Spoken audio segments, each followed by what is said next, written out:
Welcome to Clotheshorse, the podcast that loves a theme. Okay, I love a theme, but this episode's theme is that there is no theme. Yeah, it's kind of wild, right? I'll explain it all. Anyway, I'm your host, Amanda, and this is episode 236. And this week, I'm trying something a little different with y'all. Rather than one cohesive theme, I'm going to be touching on a few different topics that are, ripped from the headlines, including some things you have been sending emails about. And we are going to talk about so much stuff. We're going to talk about my trip to the UN. We're going to get a little update on the Fashion Act. We're going to talk about Target and specifically how boycotts have been impacting Target. We're also going to talk about Target's nightmare disaster. Oh my God. They really blew it. Their Pride collection this year. And why their Pride disaster is a big deal. It's more than just some embarrassing product. We're going to talk about how CEOs really seem to fail upwards and have the ultimate job security. Have you noticed this? We're going to talk about Joann and her new boyfriend, Michael. We're going to talk about Torrid and how Torrid is closing a bunch of stores this year, why they're doing that, what it means. So yeah, we're going to be talking about a lot of current event stuff that y'all have been reaching out to me about. I thought I can work these into different episodes. And then it just didn't make any sense. And I said, okay, I'll just make an episode that is about all of these other little tiny things. And I have no idea what I'm going to name it, but we'll get to hit on all of these topics. And this is future me, future Amanda, not a distant future Amanda, just the future Amanda who edited this whole episode and came back to tell you, as I'm finalizing the edit and about to hand it off to Dustin, that as I was working on this episode, it really felt like it had no theme. It was just all these disparate stories that you've all been interested in hearing more about. And then as I looked at it all together, I was like, wow, there really is a theme here. And that theme, which I would say is often the theme of Clotheshorse, is, hey, we, you and me, and everyone we know and everyone we don't know, we actually have the power to change all of these things that are happening around us if we work together to do it. So that's the theme. This is not a themeless episode at all. And yeah, let's just jump right in to all of it.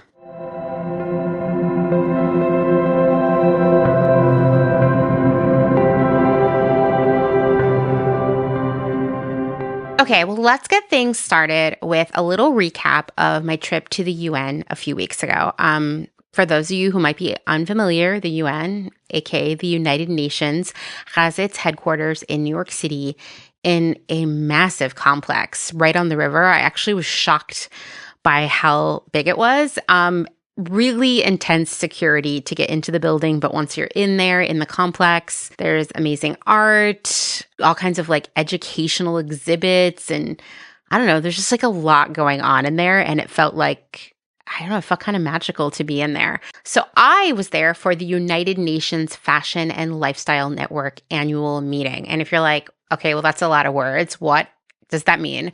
Well, the UN Fashion and Lifestyle Network, per the UN website, quote, plays a key role in advancing the Sustainable Development Goals by connecting industry stakeholders, media, governments, and UN entities. And it was essentially just a day of different panel conversations and presentations about what's happening in the world of sustainability and fashion. And I got to tell you, it was such an honor to be invited. I mean, I'm pretty sure I'm the first person from my town of 600 people where I grew up to be invited to the United Nations. And I've also been aware of this meeting for a few years. And I kind of was like, oh, it'd be cool to be invited to that someday. But I kind of assumed I never would be. So when I got the invitation via email, I went over to Dustin's office across the hall and I was like, do you think this is real?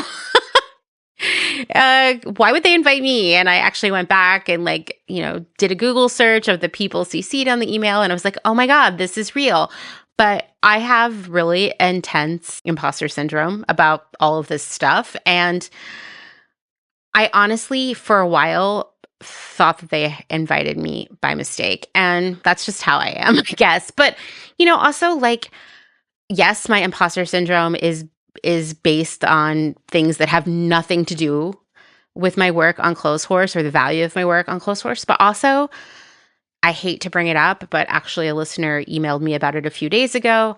What happened with Remake a few years ago was deeply traumatic and still makes me feel incredibly anxious around any organizations involved in like so-called sustainable fashion. Like I just try to stay away from events like that because it was such a deeply traumatic experience for me.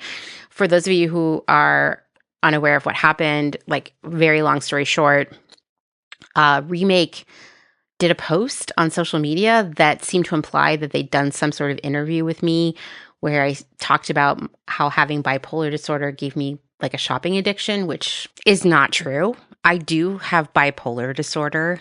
I have never had a shopping addiction, and I certainly have never talked about my bipolar disorder giving me a shopping addiction. And even if I had, that's my story to tell, and anyone else who wants to tell it should be doing so in close partnership with me. And I want to be clear that there was no partnership here. There was no contact in advance asking me if it was okay to post this. I had no awareness of it at all until I got a notification on my phone saying that I'd been tagged in a post by Remake. And yeah, I was excited at first because I was like, wow, this big organization has noticed my work, until I clicked into the post and saw what was really happening. I was so embarrassed and deeply ashamed and felt so powerless to do anything about it that I didn't say anything. But so many other members of the community did. And I appreciate that. Like the people who showed up for me.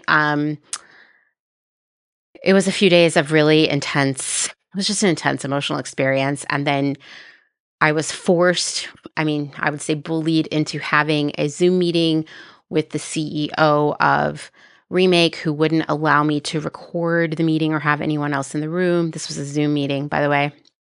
And she did that so that she could be terrible to me and accused me of being someone who just wanted to be famous on the internet and was willing to take down an organization that did good work in order to get clout, which is the exact opposite of me. And honestly, if I were going to chase clout on social media, it probably wouldn't be on the basis of bipolar disorder, because like having that illness has made people treat me terribly like my entire adult life, So it was a really bad experience. Then they posted a weird, I don't know what they were trying to do. They were trying to show some receipts that I was like a liar or something, but it didn't really amount to anything. And all they really needed to do was just pull down the post and say they were sorry, rather than dragging me through days of drama and additional trauma. The entire social media post that they created, once again, without consulting me, was an amalgamation of different things I'd written in captions of posts a few years prior. So the whole thing was just like super strange. No permission to use it, no consultation with me about it being okay or anything else. And then, them trying to, cancel me on the internet. Deeply traumatic scenario. I'm trying to explain this to you in the most like level-headed way, but even as we're talking about it, I feel myself feeling kind of like sick, like I could cry. So that was a deeply traumatic experience. I actually, even when someone says that they work with Remake or mention Remake, I take a pause for a moment and like, can I trust this person? Is this person going to harm me somehow? Not physically, but like emotionally or reputationally or what have you. And so any large events that are put on by large organizations or have large organizations involved, I'm immediately like, I don't know if I should do this. So when I got invited to this UN meeting, I was like, maybe they invited me by mistake. Maybe they're going to change their minds on it. And I kind of expected that might happen. So I booked a hotel room in New York. I asked Dustin to go with me because my thought was like, well, if they, retract their invitation, between now and when we go, we'll just go up there and be together and have a fun trip. But they didn't do that. They really did mean to invite me. it's like I still didn't even believe it until I was actually physically there in the building. This is like how deep this kind of stuff runs sometimes. And yes, I know it's embarrassing to say out loud, but I bet you have felt similarly in some other kinds of situations yourself. So anyway, you also probably know by now that if you invite me to something and you send me a PDF of information about said event, especially at a place like the UN where there are a lot of procedures and rules, right? Many of them security based, right? You know, I am going to read that thing multiple times and take it very seriously. So I hadn't gotten any details about like dress code, security, or anything leading up to the event, and I was getting very anxious. It was on a Monday, and it was, of course, feeding my, I don't know, delusion perhaps that I was invited by mistake or this was an elaborate prank. But I did finally get it Thursday night. So Thursday night, the event is on Monday. And of course, I read the thing multiple times instantly, learned a lot about it, the security, how it worked, what was allowed in the building, what was not. Like you couldn't bring drinks or food. There were serious rules around the size of the bag you could bring. And the bag that I normally use for my laptop, which is, by the way, a vintage Coach bag that I thrifted for $5.99 and lovingly restored, that bag was 1 inch too big, which meant I couldn't take my computer. And I was like, that's okay. I'm going to take my iPad. I can take notes on there. I can actually write them with my like Apple Pencil or whatever it's called. That'll be fine. And I'll just take this other bag. Okay, fine. Problem solved. But then the bigger problem arose, which was the dress code.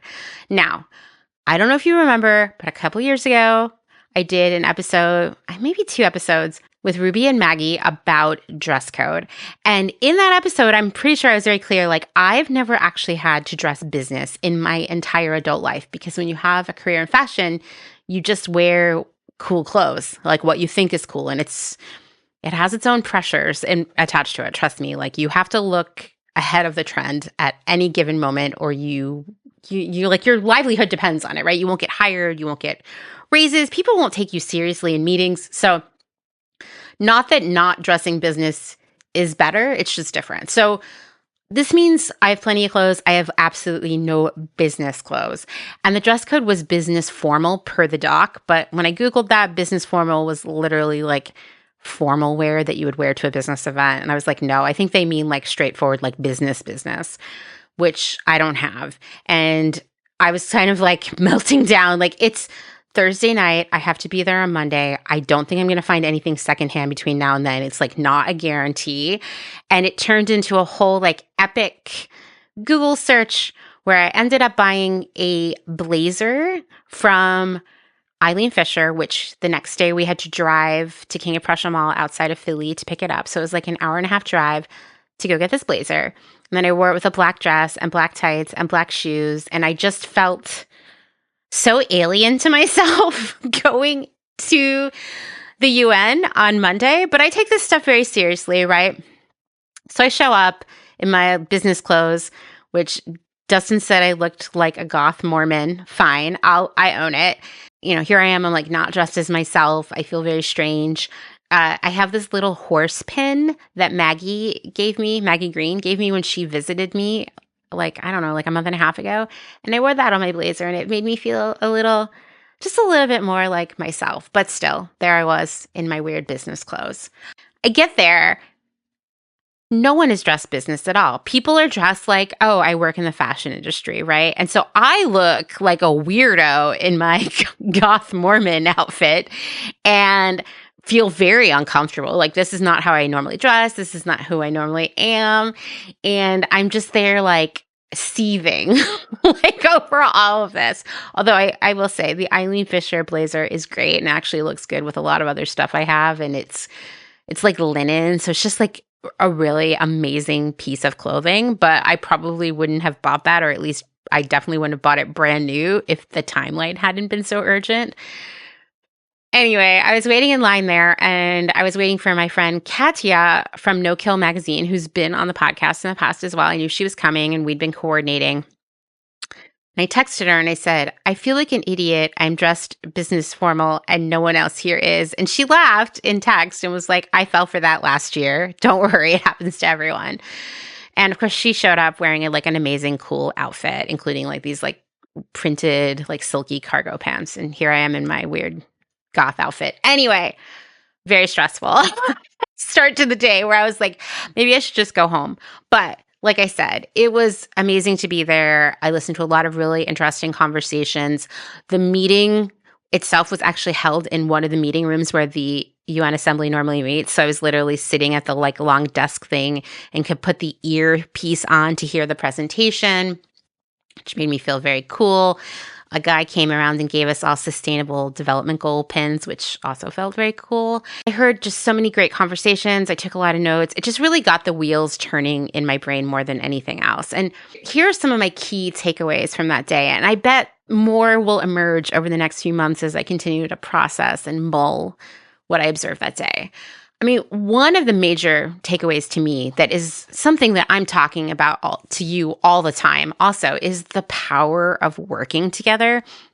There was a really great panel conversation where, the discussion was really like, look at what we've accomplished so far. The Garment Workers Act, Fashion Workers Act. And while the Fashion Act hasn't been passed yet, more on that in a few, it's making progress, right? And it all starts with just people who are passionate working together and getting out there and making change.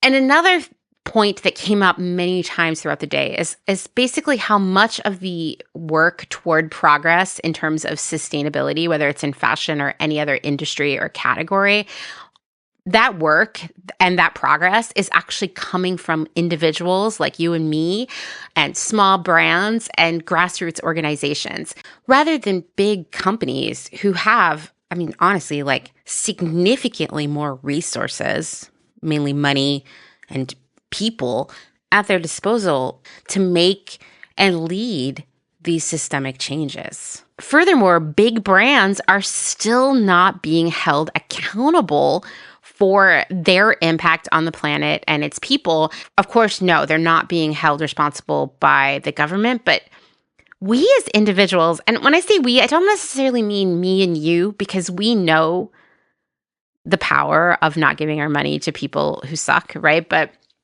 in general, the customer, the consumer, the general public are not holding these brands accountable either. I think about like a company like Coca-Cola that is just, the number one polluter on the planet Earth, yet people are buying tons of Coca-Cola and Dasani and whatnot like every single day. Many of them may not know the truth about these companies, but others do and kind of raise their hands like, what can I do? And it feels really unfair, right? Because the other thing is that the smallest brands, the smallest businesses are held to the most stringent standards by other businesses that they work with, by the government itself, and by customers, right? If you run a small business, I'm sure you've experienced this, right? People demanding that you dissect your pricing or show proof of this or that. They're holding you to a much higher standard than they're ever going to hold Target. And it is unfair, right? And I don't have an answer to that. It's like I see how the solution to all this starts with all of us working together, right? I do think the change comes from the bottom up rather than the top down in most situations. But it does feel unfair that so many horrible companies doing horrible things to this planet and its people get away with it every single day, right? I don't have an answer there, but it's one of those things that I'm mulling quite a bit, right? How do we get more people to hold more of these companies accountable? That's kind of like one of our homework assignments for this year, I think. The other topic that came up that I was like, oh yeah, this is a Clotheshorse classic. I'm so glad we're talking about this, is how little people know about laundry and fabric and fibers, how little they know about making the right decisions about what they buy based on what stuff is made of and the kind of care it will need. And how, because they don't know that, they're unable to really extend the life of the things they own because they don't know how, right? And it was interesting during that panel, someone asked, everybody raise your hand here if you really don't know anything about laundry. And most people raised their hand. And What's interesting about this is one, we on a personal level like can't care for the things that we have, right? And make them last if we don't know about laundry and fabric and fibers and whatnot. But also it sort of ends circularity prematurely because in a circular economy, you would wear clothes until you no longer wanted to wear them or could wear them anymore. And there are a million reasons why you might not want that dress or that blazer or whatever anymore, right? But in a circular economy, you would say, okay, I'm done with this, but now I'm going to pass it on to the next person, right? I might resell it. I might have a clothing swap. I might just rehome it. There are all these different ways that those clothes could go on to a new owner who would wear them again. And then when they're done with it, they would pass them on to someone else.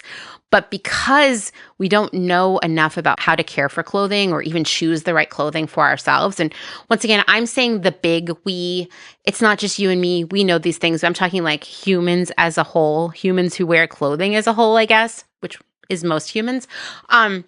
Because we don't know that care and we don't know that much about fabric, we're kind of ending circularity prematurely. And really, we're often actually living a more linear model of clothing where it gets ruined or it becomes unwearable and we're just throwing it out, right? Because no one wants to wear it anymore. But if we could care for it, we could continue that circularity, right? Where it would go from person to person and person because it would have a longer life. Now, of course, another monkey wrench in this circular economy is that the vast majority of fast fashion clothing, which is, the vast majority of brand new clothing being made right now, isn't designed to last, right? Maybe not intentionally designed to fail so soon, but nonetheless, the decisions are being made consciously otherwise to use cheaper fabrics, cheaper trims, faster sewing, just things that could never last because clothing that lasts isn't profitable in the fast fashion model. So that's another obstacle right there. But if we could get clothing quality to be higher, maybe even just by as a majority of us shopping from brands that make higher quality stuff, right? So the other companies are forced to either make better stuff too or go out of business. If we could all drive our spending that way, and then we would see the general quality of clothing improving, and we were also caring for it properly, we could probably end so much of the clothing waste that's happening right now. When I say it out loud, it just sounds really easy, right? But it kind of goes back to this idea that I was touching on earlier, how our big homework assignment is sort of getting other people to know why these things are important and how they can make better decisions, what those better decisions are, and how their individual actions actually do drive what happens next. Because I really do believe that we are the ones who are going to have to make the change, right? These companies are never going to make it. And I'll talk about this more in a little bit when we get to Target, because of course we got to talk about Target this week. I was telling Dustin last night as I was angrily making dinner, not angry at him, just angry at this fucking world right now. And I was telling him, I said, listen, whether we like it or not, and I definitely don't like it, right now, what corporations do, well, it has a major impact on our day-to-day lives, whether it's how much we get paid and then therefore our quality of life, or how we get healthcare or access to medication and education and what we get to have, what kinds of clothes we have and what kinds of computers we have and what we get to watch on streaming services and on and on and on. And in fact, corporations have such great control over our quality of life that they also kind of dictate, unfortunately, social norms, which we'll get to when we talk about Target. But right now, these companies kind of control our lives in a lot of ways. They're not going to change anything until we force the issue. And I think what I just said sounds so demoralizing, them having this control. But what's interesting about it is that we actually have a lot of power in changing what they're doing by just not buying stuff from them, not giving them our money anymore, because their power, strangely enough, comes from our money and labor, right? And so if we can break that connection by having more and more and more people knowing why we need to hold these companies accountable and how we can do it, we could see some major changes here. I feel like I'm talking in a circle here, but I also feel like we kind of live in a circle right now, but not a circular economy, just an unfair loop of corporate bullshit, right? Okay, so those are my key takeaways from the UN. Like I said, I'm sure more will be coming up over the next few months, but definitely gave me a lot of food for thought about the future conversations I want to have here on Clotheshorse, the kinds of information I want to share on social media, etc. So I'm really glad I got to go. Also, speaking of businesses who like really walk the walk, I did spend about an hour in the cafe at the UN. It's in the basement with Katya. We were just like gabbing about things between sessions, kind of catching up, talking about, the challenges of essentially working for free in the world of sustainability and how hard it is and stressful and scary and all these things all at once. But so we were hanging out at the cafe and man, I got to tell you, everything in the cafe was zero waste. So like I got some food and it was in a glass jar and all the utensils were legit compostable, right? I got an iced drink and it came in a paper cup with a paper lid. Everything was either compostable or recyclable. And it was incredible. Like, because this is, after all, the UN is who created the Sustainable Development Goals, and there they are walking the walk in their cafe. So I just wanted to give a shout out to that because it impressed me. And lastly, I just want to say, once again, it was so great to hang out with Katya, who, even though I've talked to a ton and we've been like internet friends for years, it was our first time hanging out IRL. It was so exciting to talk to her about what she's working on and just like learn more about her life. And afterwards, we went to a bookstore and looked at books. And we talked about Japan, and then we took the subway together. And I felt like we had known one another for years, and like years and years and years. And I'm excited to hang out with her more IRL. And honestly, my experience with Katya was not dissimilar to the experiences I've had with other people from our community when I finally got to hang out with them in real life. Just how everybody feels like an old friend, and I just feel so blessed every day that I get to meet so many amazing people via my work on Clotheshorse. So yeah, that was my trip to the UN, and it was really fun, and I will definitely do it again next year, and I will not wear business clothes.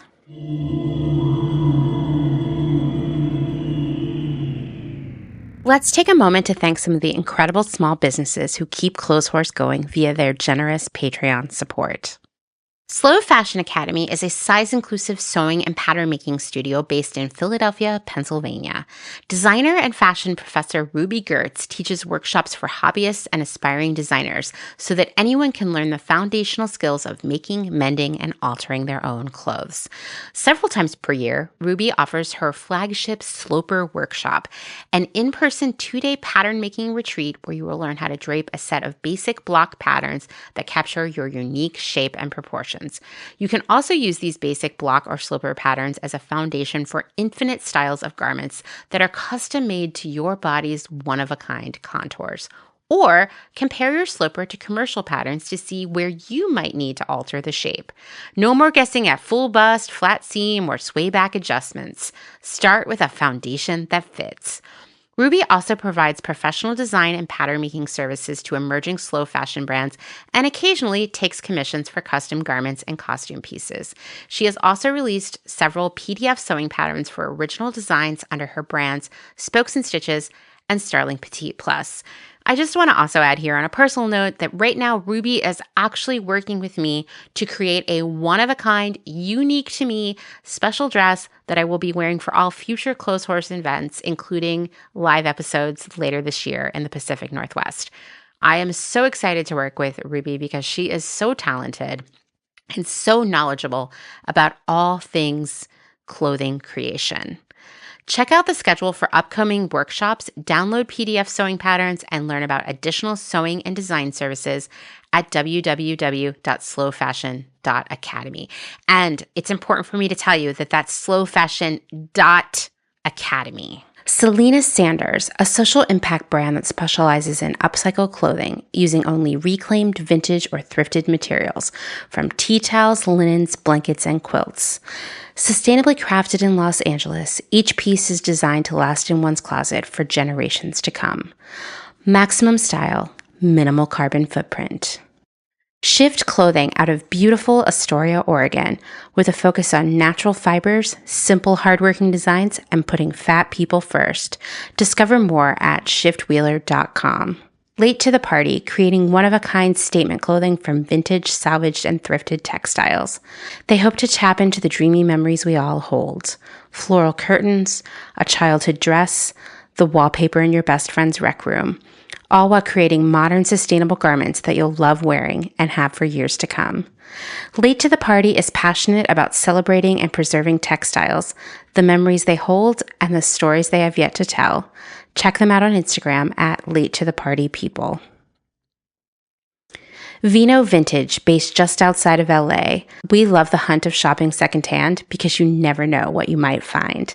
Catch us at flea markets around Southern California by following us on Instagram at vino.vintage so you don't miss our next event. Dylan Page is an online clothing and lifestyle brand based out of St. Louis, Missouri. Our products are chosen with intention for the conscious community. Everything we carry is animal-friendly, ethically made, sustainably sourced, and cruelty-free. Dylan Page is for those who never stop questioning where something comes from. We know that personal experience dictates what's sustainable for you, and we are here to help guide and support you to make choices that fit your needs. Check us out at dylanpage.com and find us on Instagram at dylanpagelifeandstyle. Salt Hats, purveyors of truly sustainable hats, hand-blocked, sewn, and embellished in Detroit, Michigan. Find us on Instagram at Salt Hats. Gentle Vibes Vintage. We are purveyors of polyester and psychedelic relics. We encourage experimentation and play not only in your wardrobe, but in your home too. We have thousands of killer vintage pieces ready for their next adventure. See them all on Instagram at Gentle Vibes Vintage. Thumbprint is Detroit's only fair trade marketplace, located in the historic Eastern Market. Our small business specializes in products handmade by empowered women in South Africa, making a living wage, creating things they love like hand-painted candles and ceramics. We also carry a curated assortment of sustainable and natural locally made goods. Thumbprint is a great gift destination for both the special people in your life and for yourself. Browse our online store at thumbprintdetroit.com and find us on Instagram at thumbprintdetroit. Vagabond Vintage DTLV is a vintage clothing, accessories, and decor reselling business based in downtown Las Vegas, Nevada. Not only do we sell in Las Vegas, but we're also located throughout resale markets in San Francisco, as well as at a curated boutique called Lux and Ivy, located in Indianapolis, Indiana. Jessica, the founder and owner of Vagabond Vintage DTLV, recently opened the first IRL location located in the Arts District of downtown Las Vegas on August 5th. The shop has a strong emphasis on 60s and 70s garments, single-stitch tees, and dreamy loungewear. Follow them on Instagram at Vagabond Vintage DTLV and keep an eye out for their website coming fall of 2022.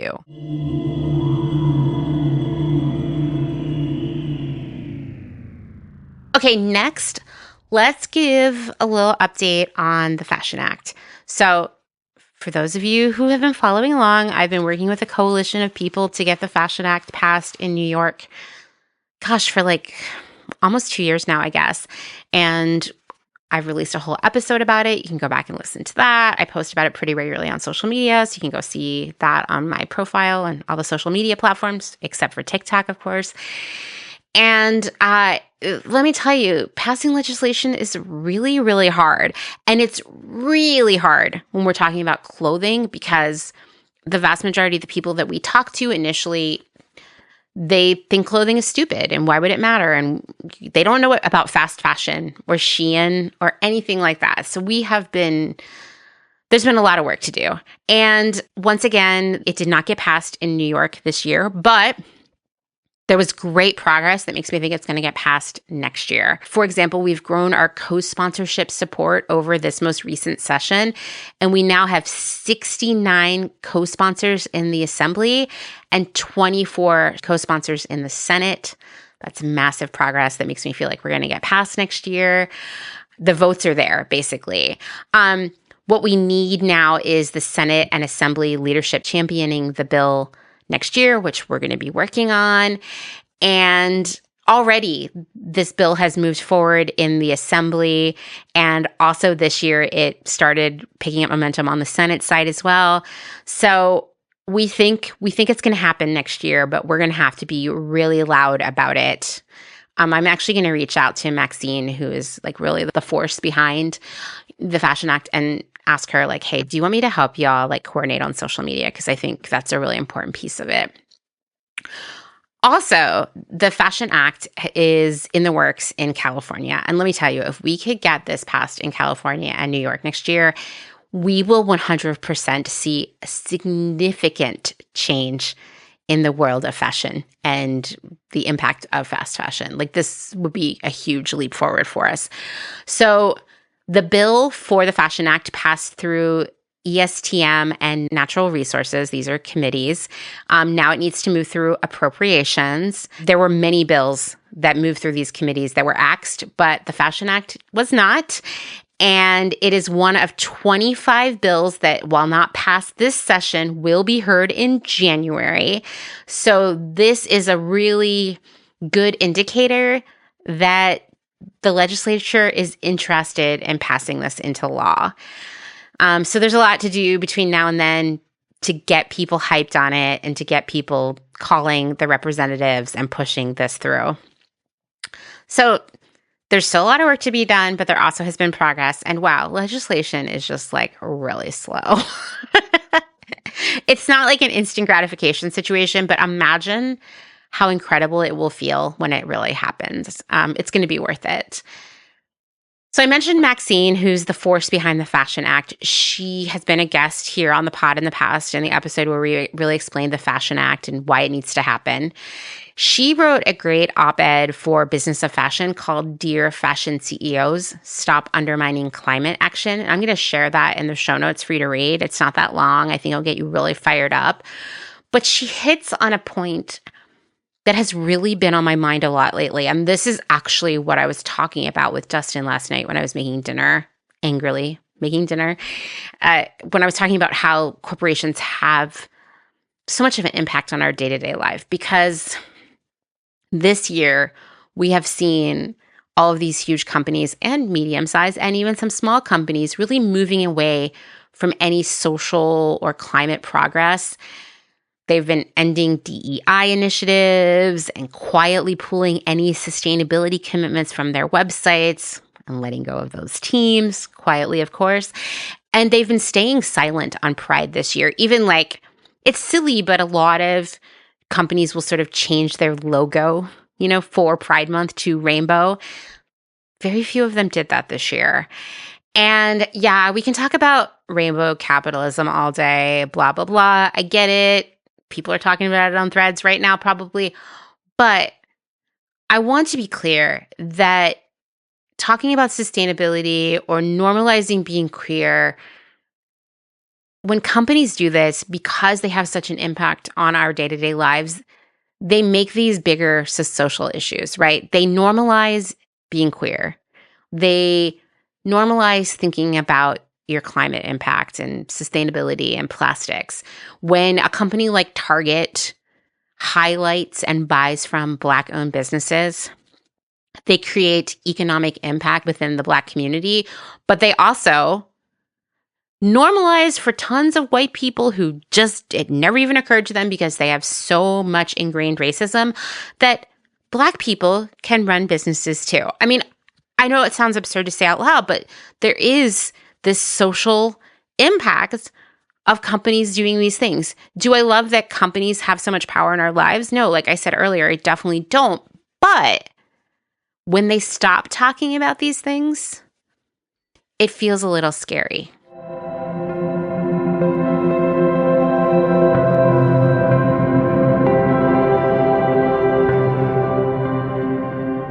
So listen, by now I've reached that point in my life where, thank goodness, I work for myself, but I sure worked for a lot of corporations. And something I noticed pretty early in my career is it seemed as if the people at the top had the greatest job security, whereas the people at the bottom, me and my coworkers, we could lose our job at any moment for the most minor infraction, right? Like you and I, we might get a performance review that, I don't know, knocks a few points off our score and prevents us from getting a raise because our boss doesn't like the way we use punctuation in emails. Or we might, this is a true story ripped from the headlines of my life. I got a performance review that was stellar, except that people sometimes couldn't tell if I was being sarcastic or serious, which has really nothing to do with my job performance. But wow, gave me anxiety for the next 15 years about if people could interpret what I was saying. We might miss opportunities at promotions, raises, just opportunities in general because we're not hitting some metrics, right? Meanwhile, executives can roll in, scream at everyone, throw bad ideas at others, kind of just be like really terrible tyrant, definitely not hit their metrics ever. And yet either they will continue to be CEO or they'll get paid out handsomely to leave the company and then go be a CEO somewhere else. And this happens kind of nonstop. I laugh about it all the time, but not in a fun, haha way, and more in a God, the world is just so fucking stupid way where, someone will be the CEO of, I don't know, Tyson Chicken. And then suddenly they're running, Express, the clothing brand, or they might go from eBay to Nike, and then back to eBay or what have you. It's this failing upwards idea that, I was in the shower this morning and I had this light bulb moment where I was like, man, this entire administration running the United States right now is the most blatant and, of course, infuriating example of horrible people failing upwards, right? Wow, what a time to be alive. But the point is, it just does seem like a lot of CEOs have kind of a wild amount of job security and I don't know, kind of nothing to lose. And no one seems to have greater job security than the CEO of Target, Brian Cornell. Now, I've mentioned this to you before, and it's going to come up a bunch as we talk about Target here, but I lurk in a lot of subreddits, right? Specifically subreddits for companies where most people posting and commenting in that subreddit are employees of the company. I think that's how you get a really good feel for what's really happening behind the scenes at these companies. And so I've been following the Target subreddit for years. And honestly, around, I don't know, early 2023, maybe late 2022, after reading so many of these posts, I was kind of I don't really want to go to Target anymore. It is a shitty place to work, and it seems like a really dysfunctional company. And Brian Cornell gets brought up a lot for a lot of bad decisions that the company is making that really do impact customers, believe it or not, but really impact the employees of the company. And I'll tell you, if you go to Target and you can't find anything and the shelves feel empty or the store is messy, you can thank Brian Cornell for that because he has been cutting payroll so much to stores that they can't even get the shipments out on the floor for people to buy things. Now, in the Joann episode a few weeks ago, I talked about how understaffing stores can create this sort of cycle of declining sales and then more cuts to payroll and then even more declining sales because basically without the staff there to provide customer service and to put shipment out on the floor, products that the company has already paid for out on the floor, right? Then there's a decline in sales, right? So then as sales decline, the company's like, okay, well, we got to cut payroll even more to accommodate these dropping sales. And so then even less people are on the floor to help customers and stock the store. And so sales go down even further. And so it just is this endless cycle where ultimately the stores become almost unshoppable for customers, which we saw happening with Joann, right? And I've been seeing this happening with Target for years. I don't think it's a pandemic related thing at all. I actually see it as a company that is just continuously not making the math within its business, and rather than identifying what those causes might be, it is instead just cutting payroll to accommodate that. And so in the years that we lived in Austin, the Target that was closest to our house, we just stopped going to it altogether because I would go, to get a bottle of contact solution and that entire aisle would just be empty. Or the store would say something was in stock online. We get there and it wasn't there, probably because it was sitting on a pallet in the back, to no fault of the employees, right? Like this being just like there weren't enough people scheduled to work in the store to do these things. And this is kind of long-term. Repeating this pattern over and over again just means that sales, they never rebound because people stop shopping there because they can't find what they're looking for. Or in the case of Target, a store that has always where it really succeeded was by having you come in for cat litter and contact solution, but then walking around the store and impulse purchasing other cool things that you saw along the way. For Target, that's not really working anymore because they don't have anyone there to put the stuff out on the floor, both the things you came there for and the random stuff you would have impulse shopped along the way. And furthermore, over the past few years, under the leadership of Brian Cornell, the company has prioritized online shopping and order online, pick up in store, rather than people coming into the store to shop, which means, surprise, surprise, people are impulse shopping less stuff because they're just ordering online what they need. And so, of course, another contributing factor to Target's declining sales. But it's even bigger than that, right? Another phenomenon that's been playing out at Target over the past few years, which once again speaks to poor leadership at the top of the company, Target just seems to be drowning in too much inventory. Like maybe they're overproducing. I mean, there's no maybe there. They definitely are. But it's a much bigger problem that is resulting in the company ending up all the time with way too much unsold stuff. It's hard to say which is the problem here. Maybe it's a combination of both. And what I mean is the company picking the wrong product to sell in its stores? And I'm talking less about things like laundry detergent and cat litter and more about the stuff that people impulse shop, the clothing, the tchotchkes, right? Is the company picking the wrong stuff to sell, or is this cycle of understaffing stores, not getting product on the stores, leading to unsold inventory? Because either way, the company for the past few years has been dealing with a lot of excess inventory. Now, leadership itself has said it's because the company has been making bad decisions about products. I don't know if that's true because I think a lot of it isn't even making it to the sales floor in the first place. And then beyond that, going back to this decision from Cornell to prioritize online shopping and then picking up outside the store, people aren't even coming inside to see these things and impulse purchase them. Either way, the company has been ending up with just a ton. I mean, and we're talking like tons and tons and tons and tons if we're talking about literal measurement here.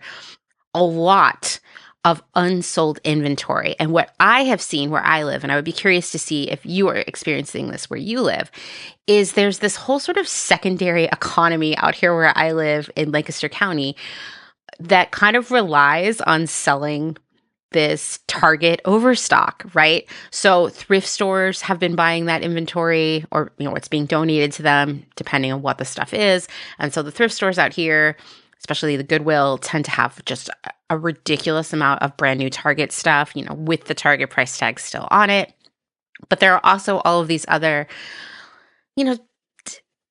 bargain stores, we'll call them, that are selling a lot of excess Target inventory. Whether, there's a chain of stores out here that mostly is a consignment store, but they have a whole section that is just Target overstock, and they're a chain, so like a local chain. So all of the store locations basically have a Target department.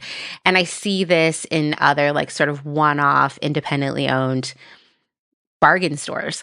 And so there's just all this unsold product that Target has paid for and is selling off probably for pennies on the dollar. So they're losing money there too. The company's just kind of like in a really bad place, but it just keeps getting worse. And what troubles me most is I was doing just a little digging around about Target yesterday. Once again, I've got like no emotional connection to Target at this point. If Target failed, I wouldn't be sad about it. I think that there are people who have like a parasocial relationship with Target, just like Joann, but like I think we've all been so phenomenally disappointed by Target year after year at this point that like if it went, we wouldn't be surprised. Here's the thing about Target, though, and I don't know if this number is 100% true, but I was doing some reading on the internet yesterday, and it appears that Target here in the United States employs 400,000 people. And when I see a CEO and leadership of a company making just like one really poor decision after another, like Brian Cornell, the CEO of Target, is doing right now, I can't help but think about like he's got no skin in the game. He has enough money to last him the rest of his life and to pass down to generations of his family, right? But the 400,000 people who work for that company, what do they have if Target goes under? I think about all the people who lost their jobs when Joann closed.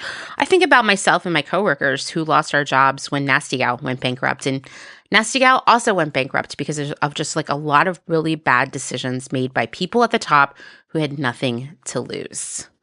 And so the sales at Target have been in a decline.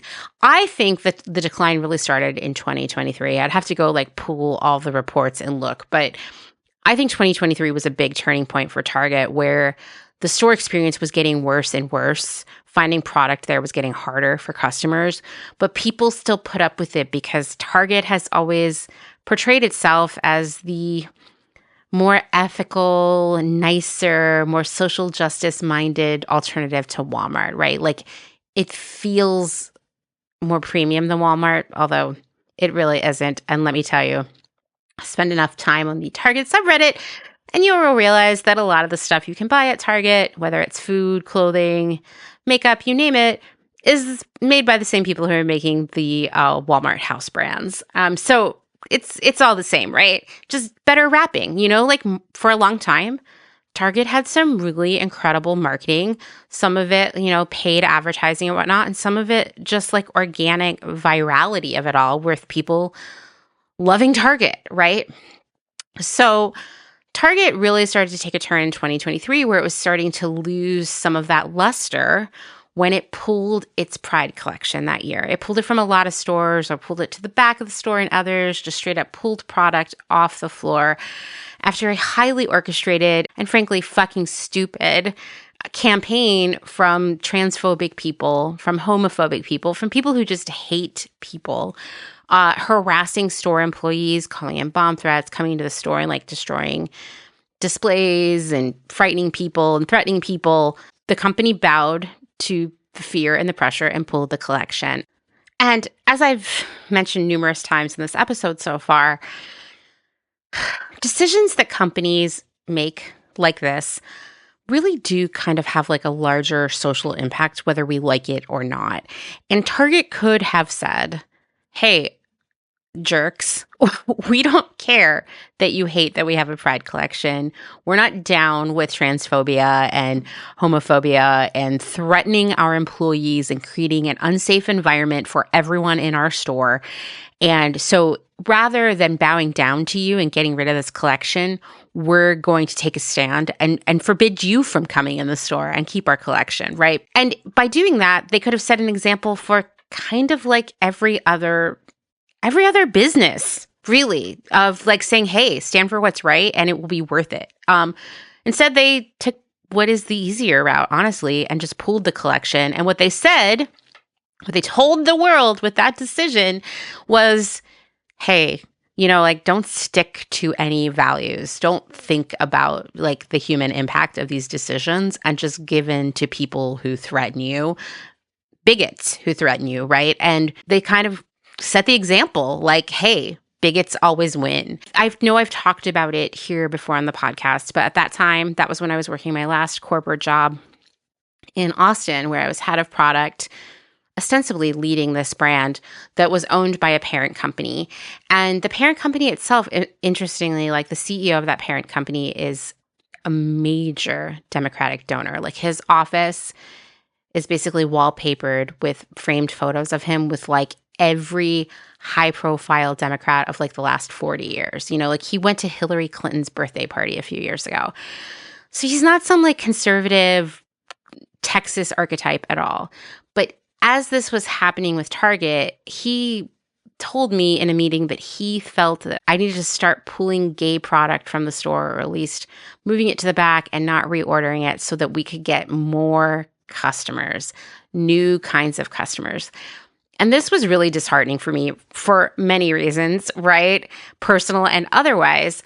But also, like, my team and I took pride, no pun intended, in being the gayest store at the mall, of creating a safe space for our employees and our customers, and being a place where people could go at the mall and hang out and feel like they belonged there and feel seen.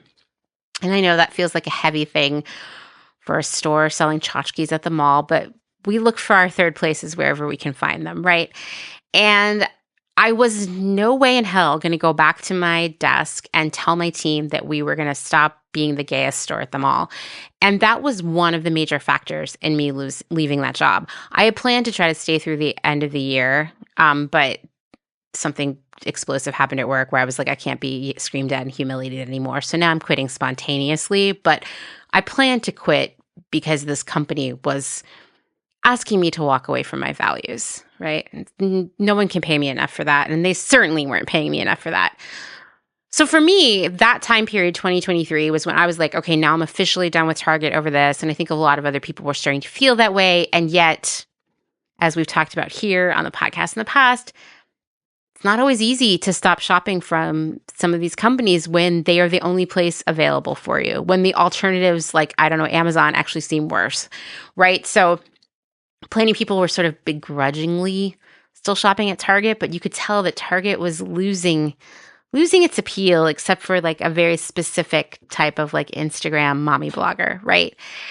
And then this year, major turning point, right? When Target, I mean, I still can't believe they did this. They took away the one thing that was keeping people shopping with them, which was this like illusion, it turns out, that they cared about doing good things, that they were the better alternative to Amazon and Walmart. They full masked off and said, we're getting rid of DEI, right? And we're letting go of people, executives who created DEI and advocated for it and helped us get these policies and initiatives in place. And I got to say, it started a massive boycott. It was interesting to talk to people, like message with and chat with on social media, who had never engaged in a boycott before, who were not politically active, who were like, this is it. Like, this has changed my life. Boycotting Target has made me realize how powerful I have and what an important part of all of these things I am. And the boycott is still going strong. Q1 for Target, the first quarter, was bad. They were down to last year, which is like in retail, we live in an economic system where every year should have higher sales than the previous year. Every year should be more profitable than the previous year. And here was Target first quarter down to last year. So they did less sales this year in the first 3 months of the year than they did last year in the first 3 months of the year. And trust me, that's a bad situation. There were very stressful meetings happening at Target, I can assure you. I guarantee people have lost jobs. We just haven't heard about it. So then the second quarter of the year comes and passes, and sales continue to be down. And they are pretty significantly down to last year. And the world of finance is, telling people like, don't really buy Target stock. Right? The company itself says it expects for the whole year that they will do less sales than last year, which is a bad thing. I know in last quarter, they had almost a 6% drop in their store sales, which is pretty significant. Now they're trying to blame anxiety about the economy and tariffs. And I'm sure that's a tiny bit of it, but it really is that people are just like, Well, now I know that shopping at Target is the same as shopping at Walmart or Amazon. So I could just go shop at those places, or I could just totally change my life and change where and how much stuff I buy. And I think a lot of people are doing that. So Target is just, it's hard for me to see it coming back from this. I mean, it's not like I'm like weeping over this or anything. Like, it's a company, right? But they would probably have to let go of their CEO and do a massive like PR push. They'd really have to just, I don't know how they earn people's trust back. But I will tell you this. If I were, I don't know, an executive at Target, I would be thinking, listen, we're already kind of fucked right now because this company has lost a lot of people's trust. So we better nail it for Pride this year. Well, guess what? Target has totally not nailed it for Pride this year. Now, since 2023, Target has pulled back pretty significantly on where you can find Pride in store. Like about half of stores now have the Pride collection, whereas it used to be in every store. You can still buy the stuff online, but it's weird that it's not in the store. Like, it doesn't feel good, right?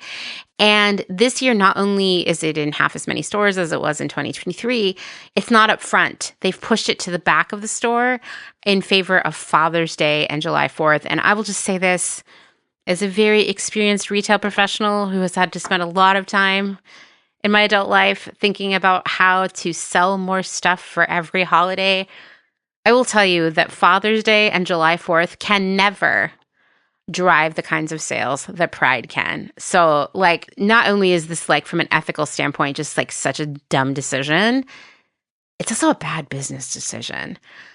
But that, my friends, is not where the bad business decisions and what I'm about to tell you really speaks to, I would guess, a really chaotic and understaffed corporate environment. And I say this as a person who has experienced both of those situations many times simultaneously in the corporate world. So, as I said, I lurk a lot on these subreddits, especially the Target subreddit. And gosh, sometimes Reddit knows way too much what I want to see. And I was laying on the couch. I don't know, it was like a Sunday night. I was like kind of doom scrolling. And what do you know? This post comes up in the Target subreddit where someone's like, hey, have the rest of you received your Pride collection? And did you see something weird with the hang tags?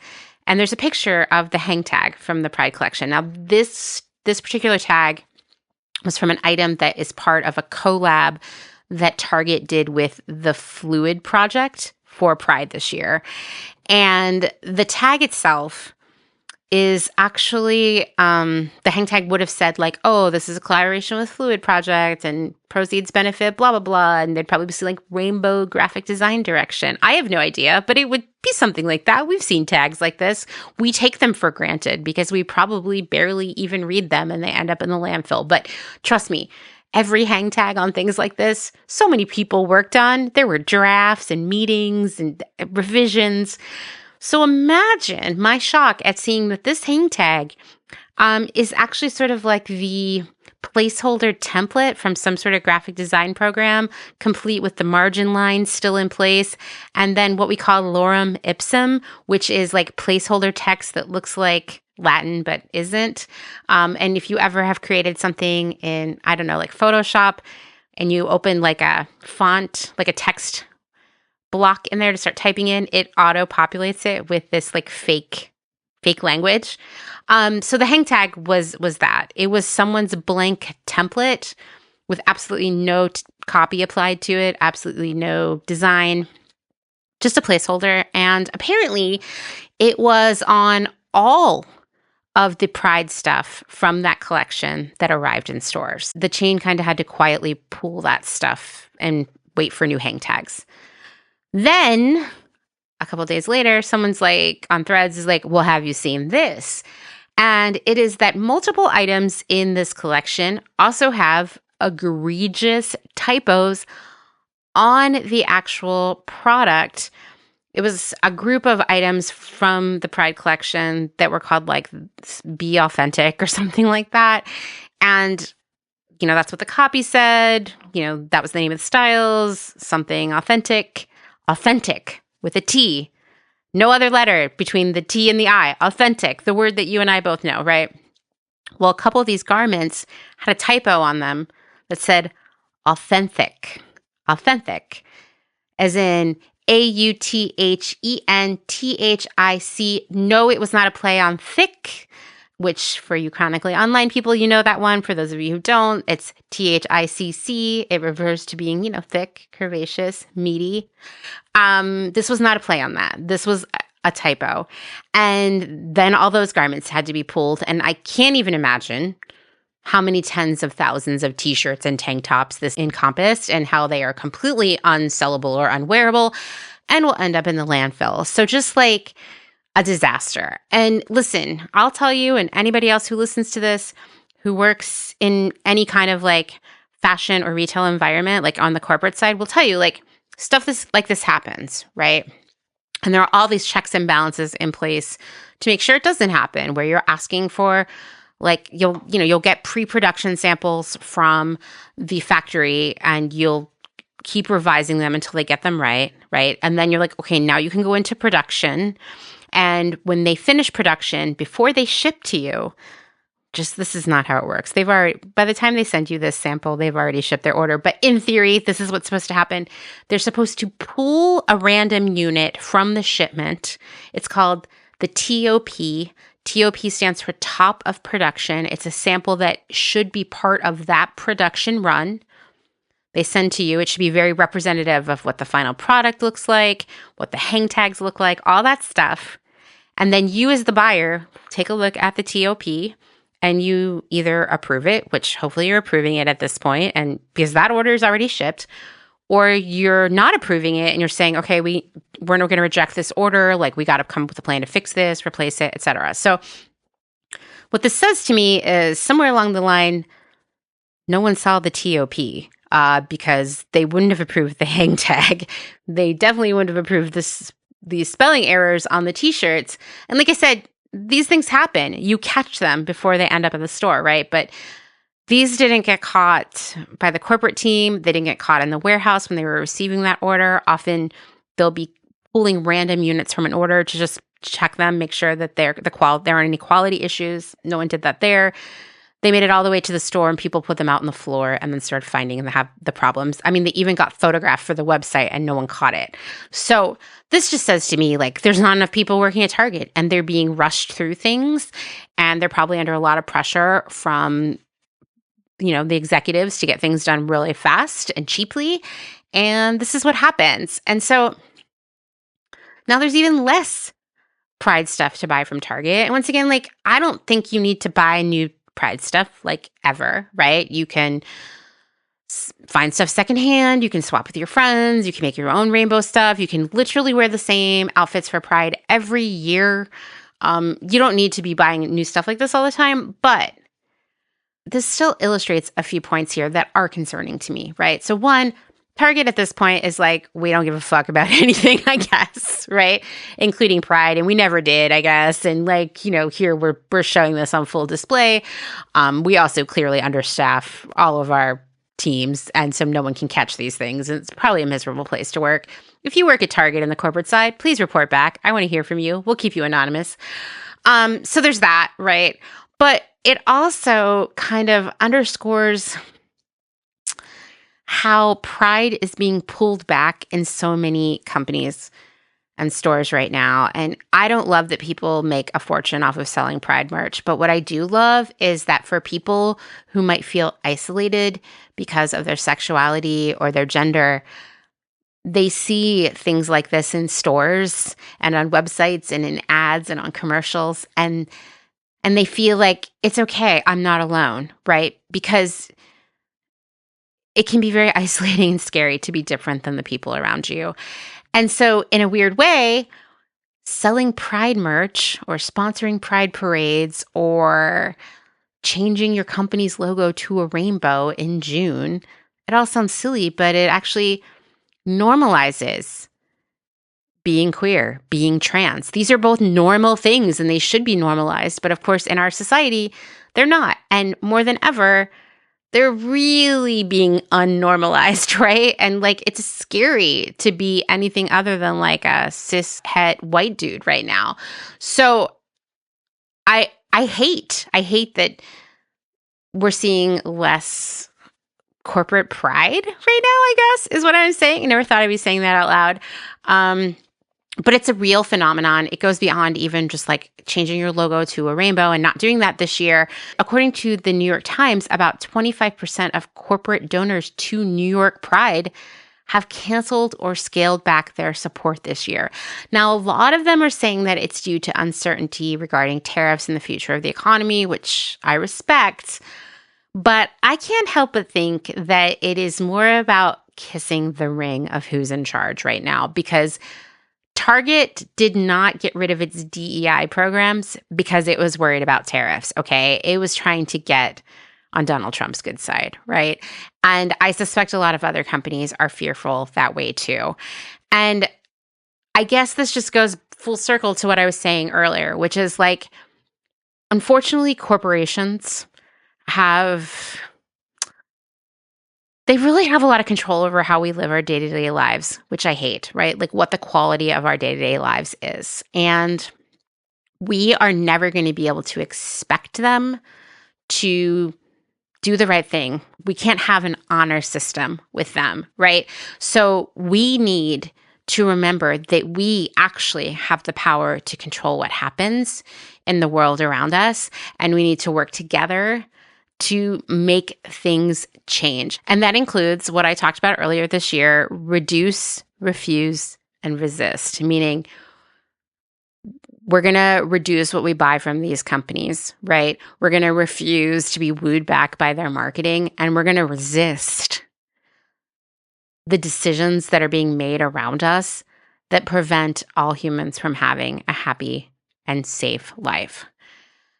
And I really do believe that we can do it. You know, I talked about this before. I've talked about like on the podcast earlier this year, and I've talked about it on social media, but I don't have any spiritual beliefs, right? But I have a profound sense of faith and purpose and hope that comes from all the other people in this world, and what I believe that we can achieve when we work together, when we commit to pushing back, to fighting for change and fighting for change together.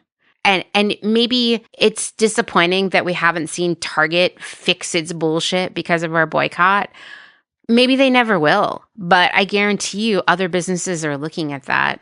I guarantee people's entire approach to shopping and consumption are changing thanks to this boycott. Like, there is positive impact coming out of it. I see it around us all the time. And the bigger changes, they're going to become more evident as this year and next year progresses. So don't give up. I'm not giving up. I really believe in us.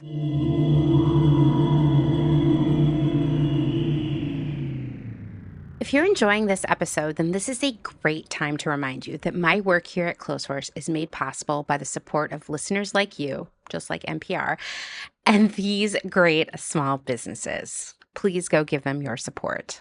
Blank Cass, or Blanket Coats by Cass, is focused on restoring, renewing, and reviving the history held within vintage and heirloom textiles. By embodying the love, craft, and energy that is original to each vintage textile as I transfer it into a new garment, I hope we can reteach ourselves to care for and mend what we have and make it last. Blank Cass lives on Instagram at _Cass, and a website will be launched soon at blankcass.com. Located in Whistler, Canada, Velvet Underground is a velvet jungle full of vintage and secondhand clothing, plants, a vegan cafe, and lots of rad products from other small sustainable businesses. Our mission is to create a brand and community dedicated to promoting self-expression, as well as educating and inspiring a more sustainable and conscious lifestyle, both for the people and the planet.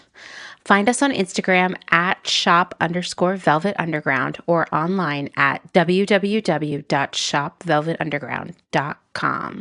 St. Evans is a New York City-based vintage shop that is dedicated to bringing you those special pieces you'll reach for again and again. More than just a store, St. Evans is dedicated to sharing the stories and history behind the garments. 10% of all sales are donated to a different charitable organization each month. New vintage is released every Thursday at wearstevens.com with previews of new pieces and more brought to you on Instagram at wear_st.evens. That's Where St. Evens. Country Feedback is a mom and pop record shop in Tarboro, North Carolina. They specialize in used rock, country, and soul and offer affordable vintage clothing and housewares. Do you have used records you want to sell? Country Feedback wants to buy them. Find us on Instagram at Country Feedback Vintage and Vinyl, or head down east and visit our brick and mortar. All are welcome at this inclusive and family-friendly record shop in the country. Republica Unicornia Yarns. Handmade yarn and notions for the color obsessed. Made with love and some swearing in fabulous Atlanta, Georgia by head yarn wench Kathleen. Get ready for rainbows with a side of giving a damn. Republica Unicornia is all about making your own magic using small batch, responsibly sourced, hand-dyed yarns and thoughtfully made notions. Slow fashion all the way down and discover the joy of creating your very own beautiful hand-knit, crocheted, or woven pieces. Find us on Instagram at Republica_Unicornia_yarns and at www.republicaunicornia.com. Picnic Wear, a slow fashion brand ethically made by hand from vintage and dead stock materials, most notably vintage towels. Founder Danny has worked in the industry as a fashion designer for over 10 years, but started Picnic Wear in response to her dissatisfaction with the industry's shortcomings. Picnic Wear recently moved to rural North Carolina, where all their sewing and accessories are now designed and cut, but the majority of their sewing is done by skilled garment workers in New York City. Their customers take comfort in knowing that all their sewists are paid well above New York City minimum wage. Picnic Wear offers minimal waste and maximum authenticity. Future vintage over future garbage. Cute Little Ruin is an online shop dedicated to providing quality vintage and secondhand clothing, vinyl, and home items in a wide range of styles and price points. If it's ethical and legal, we try to find a home for it. Vintage style with progressive values. Find us on Instagram at Cute Little Ruin. Is there a little bit of Italy in your soul? Are you an enthusiast of pre-loved decor and accessories? Bring vintage Italian style and history into your space with the Pewter Thimble. We source useful and beautiful things and mend them where needed. We also find gorgeous illustrations and make them print-worthy.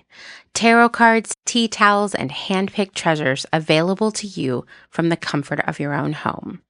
Responsibly sourced from across Rome, lovingly renewed by fairly paid artists and artisans, with something for every budget. Discover more at thepewterthimble.com. Deco Denim is a startup based out of San Francisco, and it sells clothing and accessories that are sustainable, gender fluid, size inclusive, and high quality, made to last for years to come. Deco Denim is trying to change the way you think about buying clothes.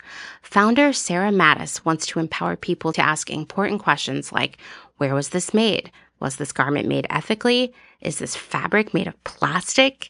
Can this garment be upcycled? And if not, can it be recycled? Sign up at decodenim.com to receive $20 off your first purchase. They promise not to spam you and send out no more than 3 emails a month, with 2 of them surrounding education or a personal note from the founder. Again, that's decodenim.com.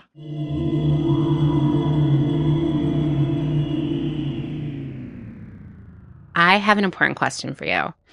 Have you listened to the Who Killed Joann episode of Clotheshorse yet? If you haven't, you should go give it a listen because I'm going to give you a little update on Joann. And it involves Joann's, arch nemesis, secret lover, hard to say, Michaels. So we know Joann officially RIP. That's it. They're all closed. There are people who have bought the aprons and the signs and even carts as a little piece of history to hold on to. And Joann's is gone. But it was interesting. The week that Joann, all the remaining Joann stores were about to close up, people started receiving a little message in their inbox from Joann, not herself, but the store herself, I suppose, the chain, saying like, hey, listen, the story's not over. The journey's not ending. Stay tuned. And of course, people got excited like, oh, maybe another private equity firm bought Joann. And I saw this email going around and I was like, oh, yeah, I've seen this before. This means someone bought the intellectual property of Joann, like the liquidators sold it off. Because remember, if you've listened to the Joann episode, you know that private equity is going to sell off every single asset of a company in an effort to make maximum profit off of their investment, right? So, for example, we talked about Red Lobster and how a new private equity company bought Red Lobster after the previous private equity company drove it into bankruptcy by selling off its primary asset, all of the real estate it owned, right? And I told you, I suspected that this new company bought Red Lobster with the hope of maximizing the profitability of the intellectual property, namely the Red Lobster brand. And I put out there that perhaps we would start to see Red Lobster merch, Red Lobster food products in the stores, that kind of thing. And what do you know, I immediately got messages from people that told me two really important things. That one, you can in fact go to the grocery store and buy Red Lobster Cheddar Bay biscuit mix. And two, many of you sent me this message, you can buy a gluten-free version of Cheddar Bay biscuit mix. So naturally, I did go buy some. The local grocery store did not have it, although it did have the regular mix, rude. But I did go to what we consider the fancy grocery store out here, Wegmans, and they did have it. I bought it. It's sitting in my pantry. I haven't made the biscuits yet, although I peruse the box lovingly almost every morning, and I do just like drool a little bit thinking about them. I haven't made the biscuits yet because I don't know what to serve with them. It's an important question. My riddle for all of you is, what is a good vegetarian meal to serve with gluten-free Cheddar Bay biscuits? Please send me your messages. And thank you to all of you who informed me of this mix's existence. I'm really excited about it. And something that Dustin and I talked about recently is sometimes we will buy what we feel of as like fancy food treats for ourselves, and then we won't eat them because we're afraid of, I don't know, like wasting them by like, I don't know, not eating them at the right moment. I'm not sure. This is how we are. Okay. And then they spoil, right? Like we'll buy a bunch of really great fruit and then we don't eat it because we're worried about like, I don't know, eating it. And then it goes to waste and never gets eaten. And I don't want that to happen with the Cheddar Bay biscuits. So I think we have a little bit more of a shelf life there. But if you do have what you think would be a great vegetarian menu to accompany it, please let me know. So anyway, we know that like Red Lobster is in fact being probably sold off for its intellectual property at this point. And this is not the only situation in which we've seen a bankrupt company suddenly reappear, often very fast after the final stores have closed. A great example would be Bed Bath & Beyond, which closed all of its stores, I want to say about 2 years ago. And immediately I got an email from Bed Bath & Beyond. I was like, is this like, what? Is this like a ghost? Is my computer haunted? Like, what's going on here? Oh no, Overstock.com had bought the intellectual property of Bed Bath & Beyond, which meant it bought the brand name itself and all the accompanying marketing and art and logo, all that stuff, and the customer mailing list. Another example of this that took quite a bit longer to play out than the demise of Bed Bath & Beyond is Toys R Us. So Toys R Us filed for bankruptcy in 2017 and then again in 2018. And over the next few years, it closed all of its stores, with the final store closing in 2021. And much like our friend Joann, Toys R Us was driven into bankruptcy by the debt load of a leveraged buyout by private equity firms. And so that meant that like basically trying to explain this again. It's like some horrible rich person math, basically, where it's like the private equity firm was able to raise the money to buy Toys R Us by sort of, I don't know, like putting down as collateral Toys R Us's assets, which could include some real estate, inventory, etc., and its future sales. And so what this created was a massive debt load for Toys R Us that it could never really pay off while paying its regular expenses with its existing sales. So Toys R Us, RIP completely in 2021. And I want to say it was last year, it may have been late 2023, a new Toys R Us store popped up in the American Dream Mall in North Jersey, and then later at the Mall of America in Minnesota. And people were like, oh my God, Toys R Us is back. Like, it was this huge, exciting announcement for people who have a lot of nostalgia for Toys R Us.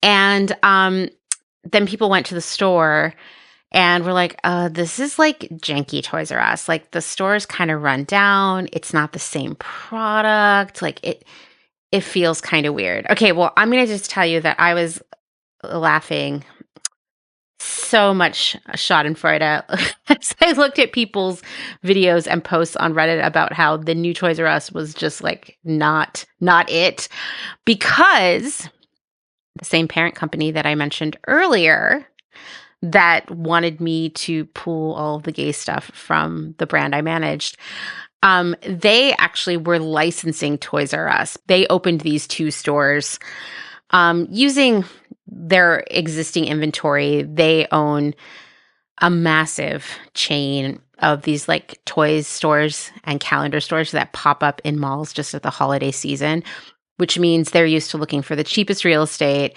using the cheapest fixtures, and just kind of like investing the least amount of money into every store so that, you know, they can close them down a few months later and still be profitable. So they decided to open these, to license the Toys R Us name and open these stores. And it just, I'm sure they're doing fine, but like, it's not the same as Toys R Us.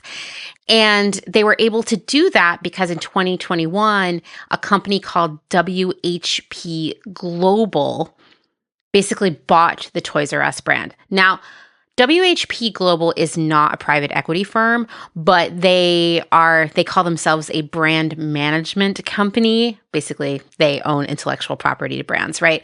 Like Vera Wang. They do have private equity investment.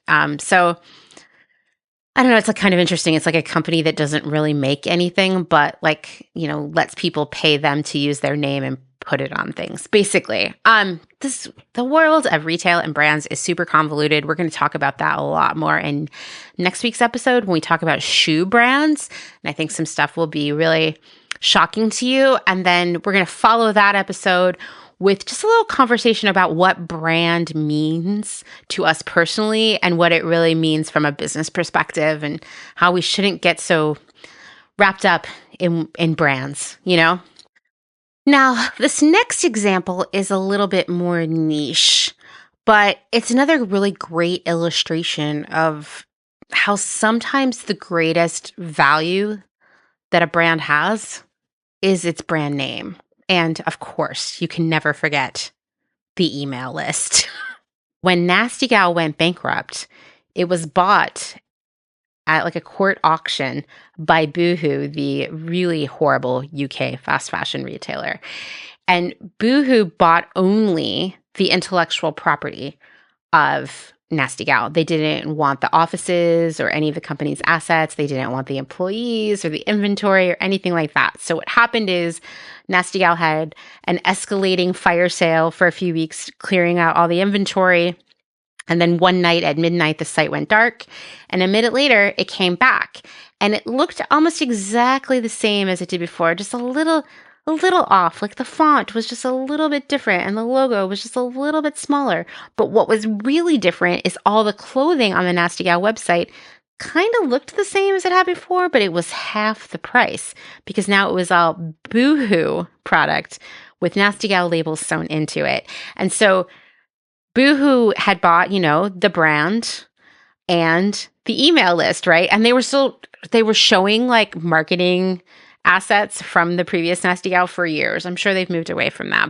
This was actually an incredibly confusing situation for the Nasty Gal customers. And to be honest, we've already talked about how it's a confusing situation for Toys R Us customers now grown up to go to this new Toys R Us store. So the Nasty Gal customers overnight, this like website changes. There's no announcement or anything like that. I mean, it was pretty clear that Nasty Gal was going out of business because they had this insane sale going on. But, it wasn't really like broadcast in a major way outside of the industry that Boohoo had bought Nasty Gal's intellectual property. So at this point, I'm in Portland working at my worst job ever. Kim's in LA working for a company that would end up being terrible too. And we, of course, are taking a certain amount of bitter delight in seeing just the Nasty Gal, the comments, I guess, on Nasty Gal's social media post blow up with customers' frustration and confusion about what was going on. People would be like, hey, I placed this order.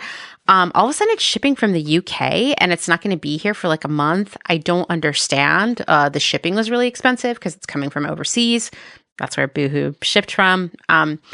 There were people saying like, hey, I got my order and everything in it is like really low quality, even for you, Nasty Gal. And just people were shocked, right? Because there had been no official announcement. And honestly, like, I don't expect companies to be like, yo, hey, Overstock.com over here, we bought Bed Bath & Beyond. It's not really Bed Bath & Beyond. It's us, right? Like, of course they're not going to do that. Of course, my previous employer isn't going to be like, hey, this isn't really Toys R Us, because the value of that brand name that companies are literally buying or licensing the right to use is that it has trust built within it. It has an image. It has an emotional connection. I mean, think about Toys R Us. Like, it's nostalgia based, where I was reading actually the most interesting conversations about this new Toys R Us incarnation. I was actually finding those in the subreddits for like the Zennials and Gen Xers and Millennials who were like, I can't wait to take my kids there.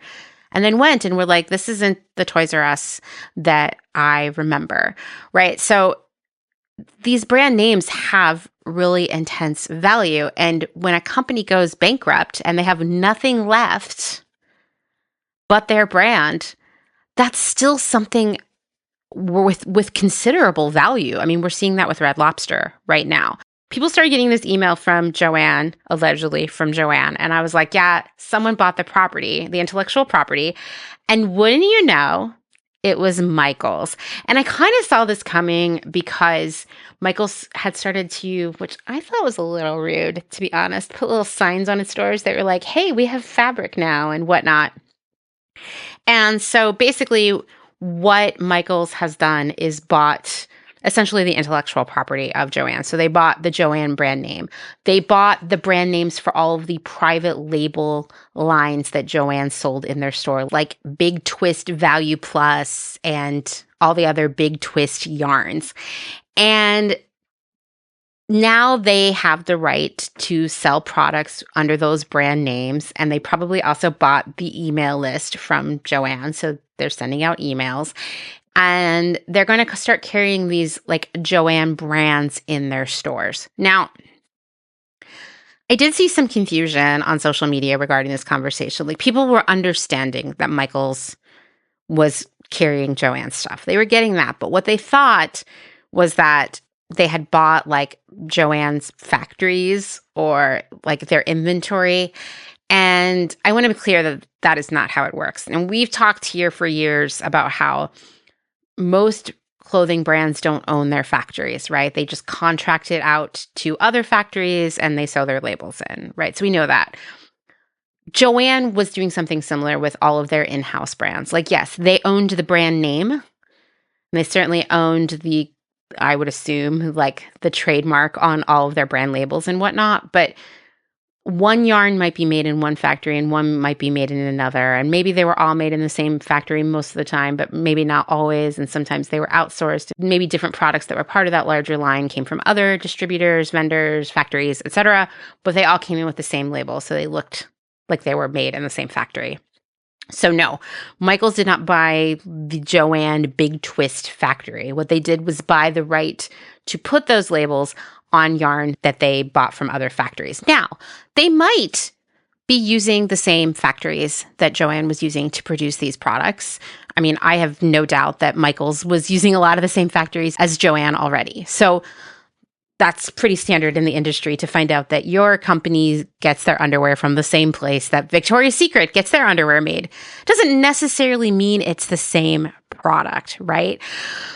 So I don't want people to go to Michaels to buy the Joann branded products like the Big Twist yarn and assume that it is the exact same thing. It could be, but it might not be, because all it really is something that has been packaged with the Joann brand on it. What's interesting about Michaels, and I touched on this in the Joann episode, and maybe it's not even interesting. Maybe it's just like, oh yeah, of course, it's always this way, right?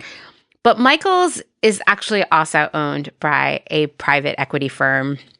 They were bought in 2021, I want to say, by Apollo Global Management. And I'm going to tell you, like, once again, of course, I'm lurking in the Michaels subreddit. Working there is not dissimilar to working at Joann's. Understaffed, really high expectations.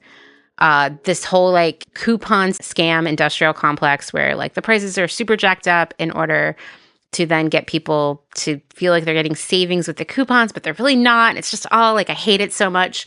It's hard to imagine Michaels being any more successful than Joann's, except I guess maybe one of their competitors is gone. But Michaels faces all the same issues that Joann had, right? Like competition from Temu and Amazon and all these other places where you could buy craft supplies and artificial flowers and tchotchkes and whatnot. And they don't have the lowest prices, right? And they have this weird coupon thing that people know is kind of scammy.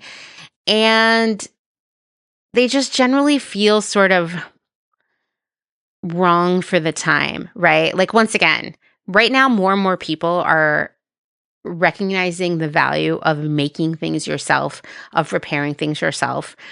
And Michaels could be leaning into that and having sewing classes and working with indie pattern designers and, you know, spotlighting makers of color. And they're not doing any of that. So I'm not really sure. I'm not really sure what'll happen with Michaels. Like I said, they have a little bit of an advantage now because they have one less competitor, but it doesn't seem like a super healthy business.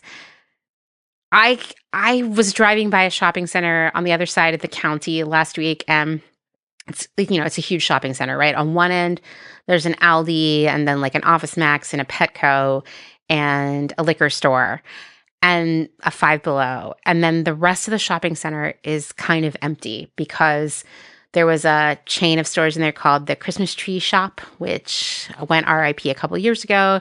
Next to that was like a Babies R Us, also gone. Next to that was a Bed Bath & Beyond, also gone. And next to that is a Kohl's, and Kohl's is closing a lot of stores. I suspect that one will close soon. And so soon there'll be this half-empty mall. And there are shopping centers all over the United States that have all of these chain stores and a Michaels, and once had a Joann's, and who knows what else. And I just wonder, like, 50 years from now, 20 years from now, 10 years from now, 5 years from now, what will these strip malls look like? Like, what are we going to do with all of this empty space? I don't know. It's something I think about sometimes, usually when I'm not thinking about what food pairs best with Cheddar Bay biscuits.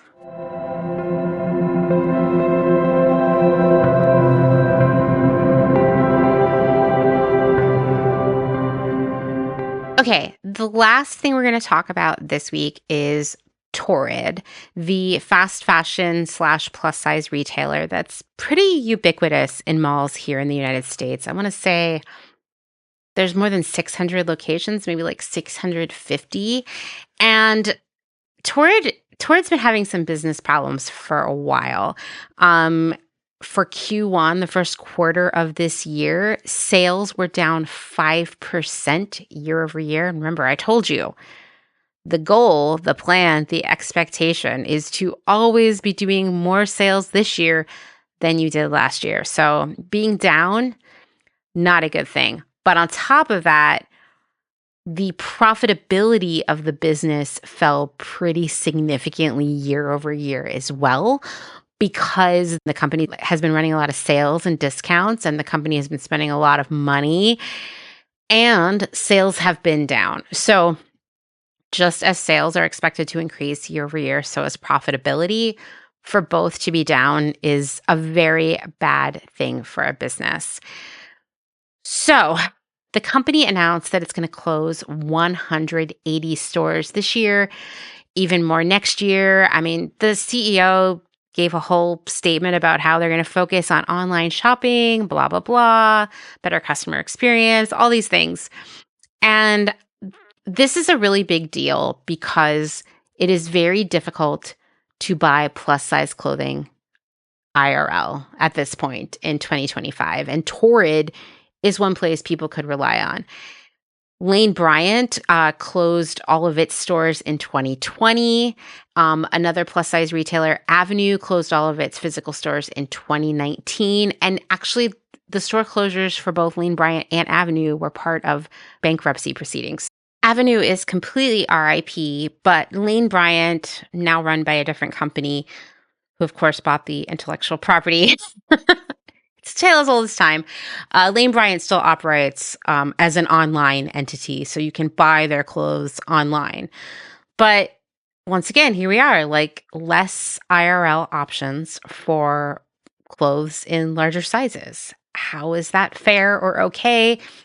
How does that even make business sense in 2025?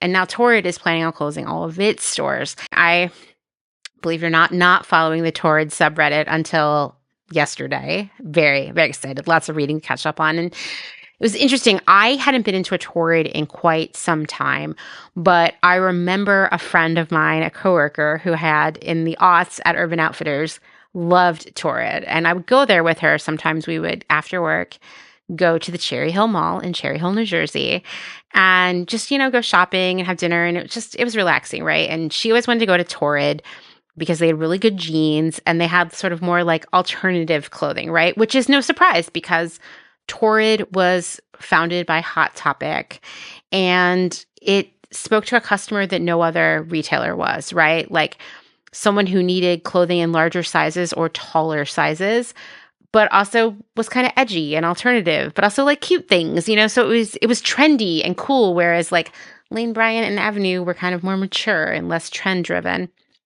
And I'll tell you, when I worked at Nasty Gal, I worked with some people who had come from Torrid, and I worked with some people who left and went to work for Torrid because Torrid was in that period of 2015-ish, was like printing its own money. And in fact, in 2015, it spun off into its own company, which companies will do pretty frequently. Like they'll launch a store, a chain, and when it performs really well, they'll turn it into its own company. It just protects everyone financially. And so Torrid was making a killing back then. And I hadn't really been, like I said, to a Torrid in a long time. But I walked through one last year when I went to the mall and just kind of wanted to look at all the mall stores and see what was up. And I was like, oh my God, like Torrid is not very cute anymore. And the quality was like really, really bad. The prices were so high, especially in comparison to what people were getting, that I just couldn't see how this business could be doing well. And then, of course, I came back and looked it up, and Torrid's business has been on a decline for quite a while.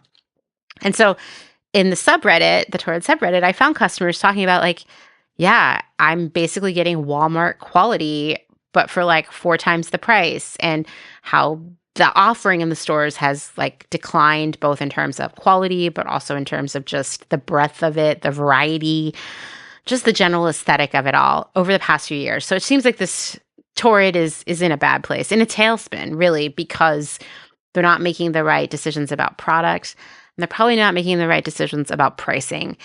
And of course, because as we said, the people at the top of these companies always have the greatest job security somehow. I'm sure they let go of some buyers and designers and production people because sales were down, but the CEO is still there. And rather than really listening to the customers. Seriously, if you are an executive at Torrid or really any company, I would urge you to go look at what people are saying about your brand on Reddit, because this is the kind of stuff that will make or break your business. The Torrid subreddit is filled with people talking about declining quality and increasing prices and being priced out of low quality stuff, yet still going there because it's their only option. And now they're not even going to be able to buy clothes IRL. And if you need something right away, how are you going to go get it? You got to order it, wait for it to arrive, and hope it fits.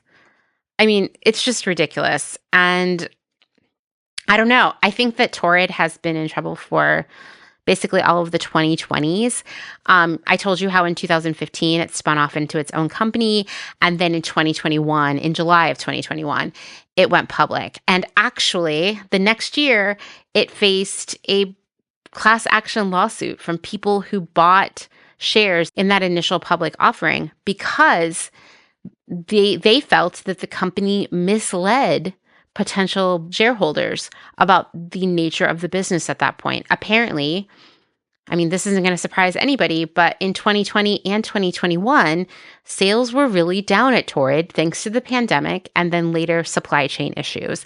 And so the company, as it launched this IPO, named a sales number for the company for that year that it was never going to hit because it would never have enough inventory to actually achieve those sales.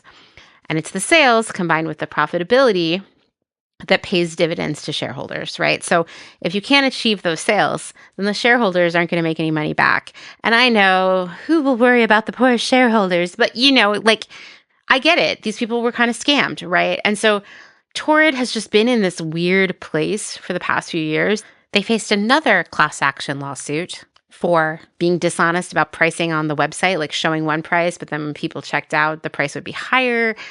Doll's Kill is infamous for this as well. And I just kind of wonder, what is the future for Torrid? And once again, we're not here to prop up corporations or help them get their shit together, but I do worry about there being less and less places for people to buy clothing in larger sizes. This is bad, okay? And I talked earlier in this episode about how we are 100% in this time where companies are pulling back on DEI initiatives and environmental initiatives and, not even doing anything for pride because they are sort of bowing to this administration. And I'll tell you, this administration has empowered the worst fucking people to be horrible monsters to their fellow citizens, right?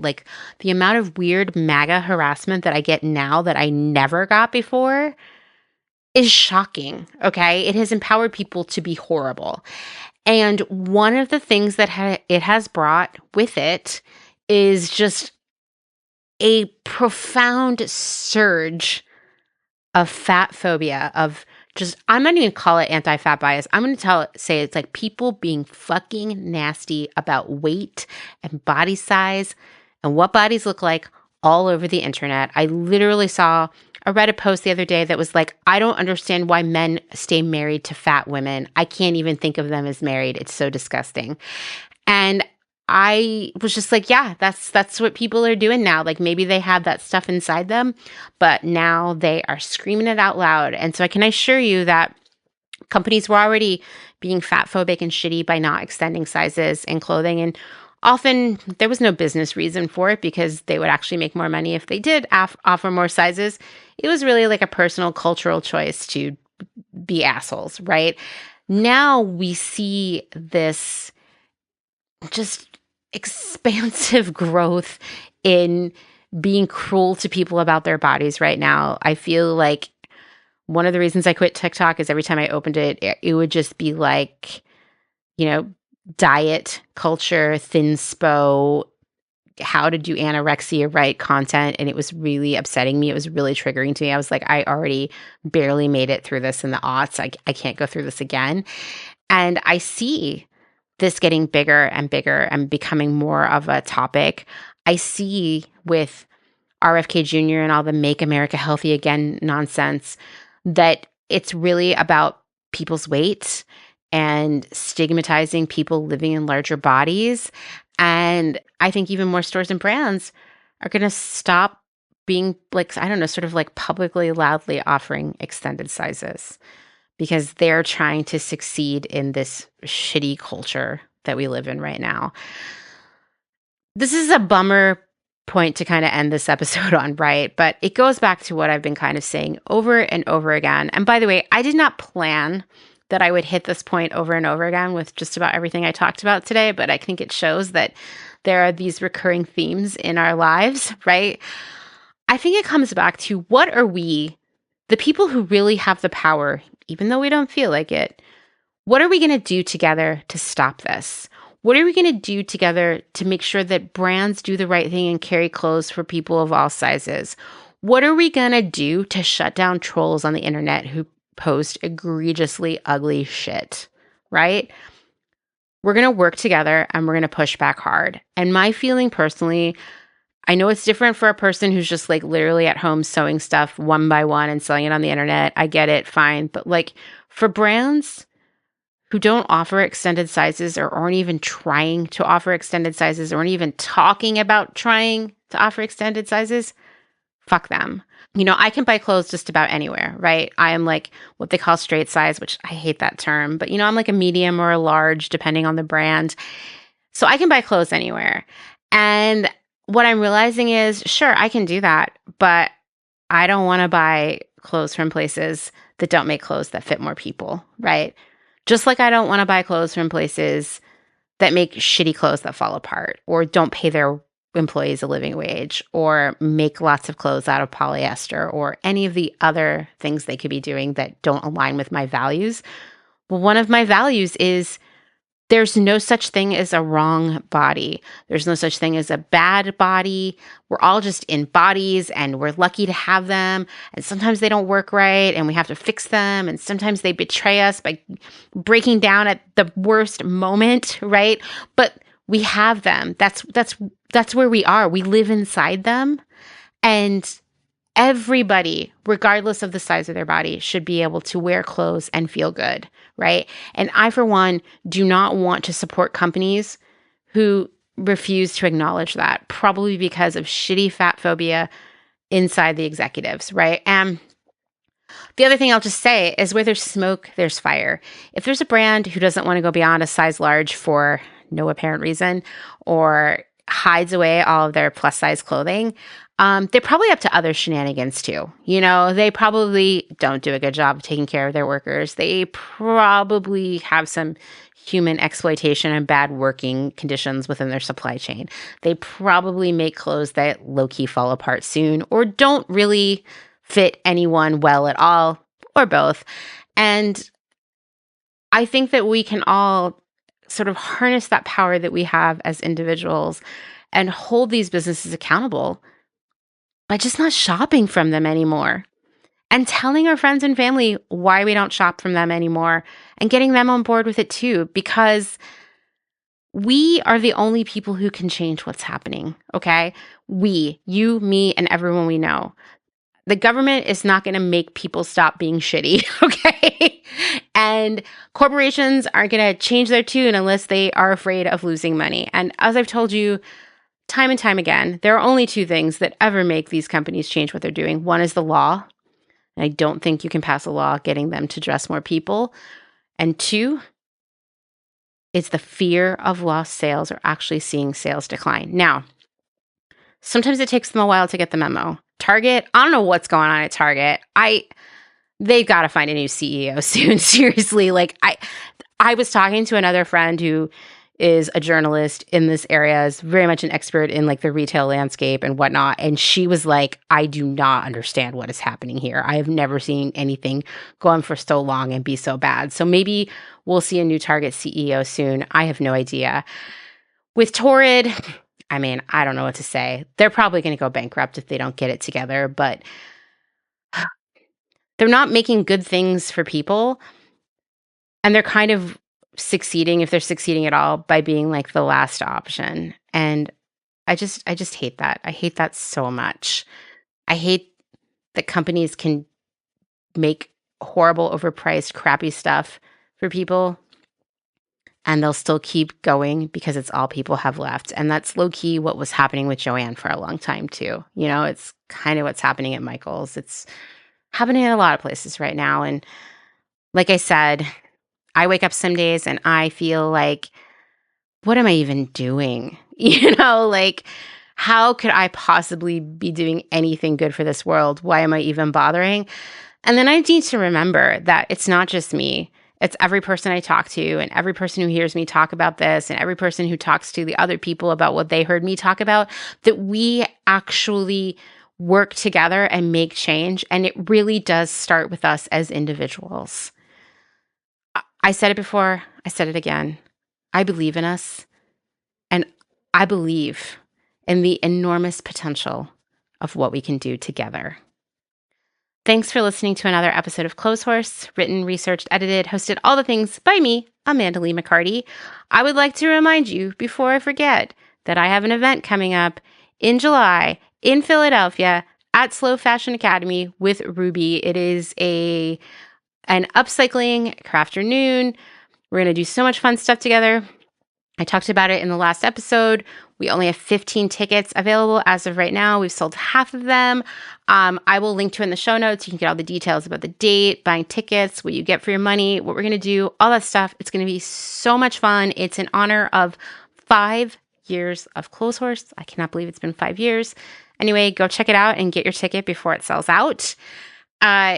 If you liked this episode, or maybe you hated it, but you liked some other ones, please leave a rating, a review, subscribe, tell your friends, all the stuff. If you'd like to support my work financially, there are many ways you can do that. You can find that in the show notes. You can also check out something from the merch shop where we have iron-on transfers and stickers, and coming soon in a few weeks, bumper stickers, which I'm really excited about. Lastly, but of course, never ever leastly, thank you to my other half, Mr. Justin Travis White, and I will see you all next week. Yeah, next week. All right. Bye.